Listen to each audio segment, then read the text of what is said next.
First more advantage on IT. mid-90s ఐటీలో మనకు advantage వచ్చింది. కంట్రీ యాజ్ సచ్ దాంట్లో ముందు అడ్వాంటేజ్ తీసుకుని ఆంధ్రప్రదేశ్ గవర్నమెంట్ ముందుకు పోగలిగాం. ఆనాటి గవర్నమెంట్ దానివల్ల తెలుగు వాళ్ళకి ఫర్దర్ అడ్వాంటేజ్ వచ్చింది.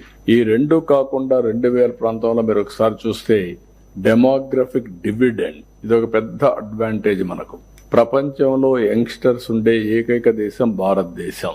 ఎప్పుడైతే యంగ్స్టర్స్ ఉండి టెక్నాలజీ అడాప్ట్ చేసుకుని ఈ యొక్క రిఫార్మ్స్ పూర్తి తీసుకుని వెల్త్ క్రియేషన్ కి సర్వీస్ డెలివరీకి ముందు పోగలుగుతున్నారో ఈ రోజు ప్రపంచం మొత్తం మన వాళ్ళు రాణించే పరిస్థితికి వచ్చారు.